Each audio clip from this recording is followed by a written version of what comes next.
Hello. Today I'd like to show you a 1966 Sunbeam Alpine.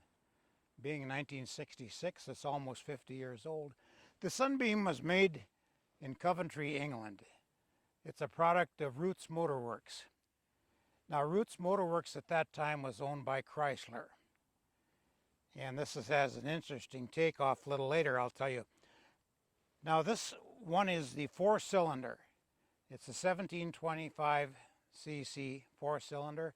It has dual carburetors, dual side draft carburetors in order to get the height down on the hood. This is not the hood, this is the bonnet, excuse me. The hood is what goes over the top of you, and the bonnet is what covers the engine. Like I said, this has the dual carburetors. It has the wire wheels, which is an option, and these are genuine wire wheels. These are held on with a knockoff hub. You know, the knockoff hub is so popular on some other hubcaps, but this is actually functional.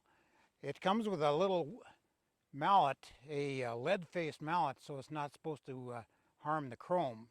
And then you knock the hub off, and then the wheel comes off, and it's just held on. It's splined, holding on there. In fact, the manufacturer recommends you take the wheels off once a year just to make sure they're going to come off. Some of the unusual things about the 1725, like I said, is the carburation. And later on, what Chrysler did was to put a 260 Ford V8. 260 to start with, and later on they went to a 289. Now this was a little bit of controversy for Chrysler to be putting in the Ford engines. And in that time they called them Tigers. And the Tiger is a very, very popular car.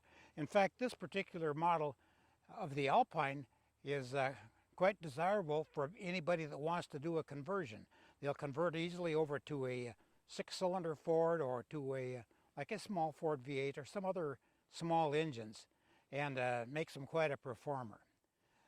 They've got kind of an unusual gas filler cap. It just opens with a button and snaps and seals. I think some of the cars now for this year are adding something to their cars where you can just close the outside cap and it seals. Well, thanks for joining us today and taking a look at this Sunbeam.